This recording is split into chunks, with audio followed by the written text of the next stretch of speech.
Okay, today I want to show you my newest watch, my Hamilton Khaki Field. It's been a while since I've done a video. I've been busy working, haven't had time, so I got a little time before I go to work tonight, so I thought I'd go ahead and make another one. This is the Hamilton Khaki Field. It's now on the description it says H69419363. But on the case back it says H694190. I'm not sure what's up with that. I didn't do any research on that. And you'll see later on in the video I'll show you the case back, and of course at the end of the video I'm going to close it out with some still pictures, which you'll get to see the case back again. This is my first Swiss watch. You know, almost all my watches were lower cost watches, but this is the first Swiss one, and also the first one I've ever had with a sapphire crystal. All the other ones have like mineral glass or acrylic crystals. This is my first sapphire, so I'll be a little more confident about, you know, being able to wear it and not scratching up the crystal. It's a 38 millimeter. And by the way, in a minute I'm going to show you a closer view of the watch after I show you the strap, so stay tuned for that. You'll get to see a much better view of the watch. It's a 38 millimeter case size, which is, I guess you can consider that small by today's standards, but to me it's just right. I like watches like from, I don't know, 36 to 42 millimeter sizes. So I tend to like the smaller ones. I don't like them real big ones. Some of the watches I've seen are so big you could almost use them for a dinner plate, and I don't want anything like that.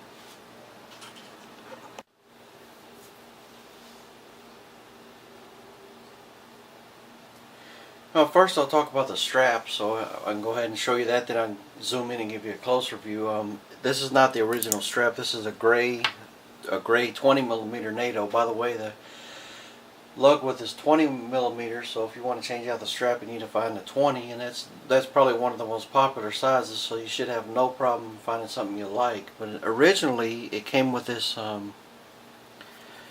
like army green canvas strap, and it looks like canvas and, I don't know, leather on the back side. It's fairly comfortable, but I just didn't like the look of it, so I changed it out.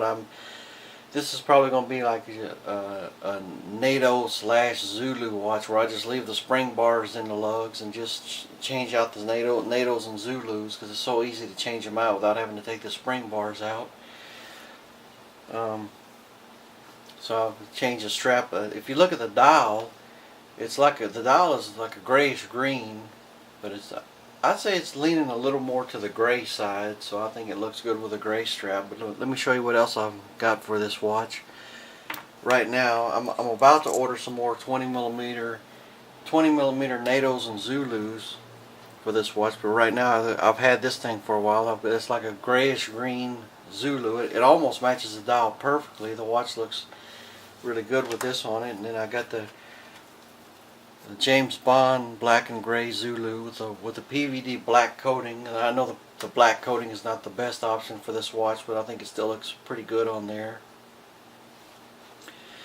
So let me go ahead and stop this video and zoom in and give you a closer look at the watch, and we'll talk a little bit about the movement and all that stuff.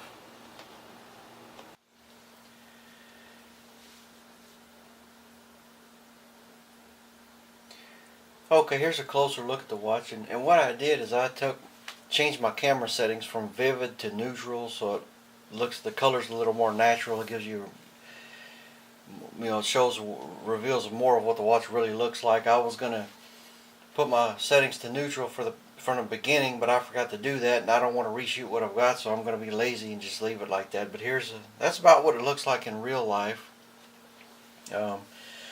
Like I said, it's got an ETA Swiss 2804-2 movement in it.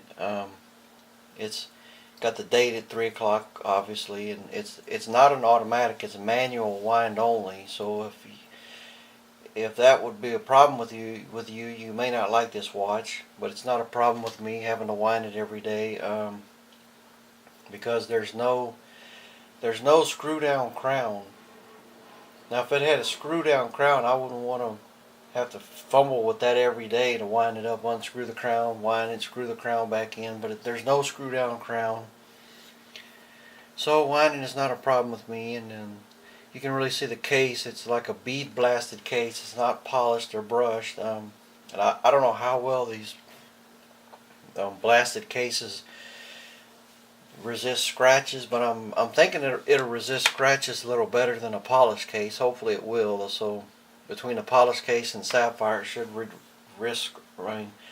resist scratches a little better than your average watch.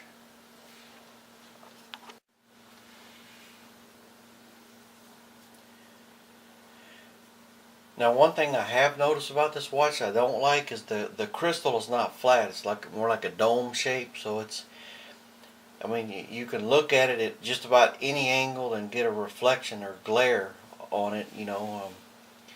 I had to arrange the watch and the lighting very carefully so you wouldn't see a glare in this video.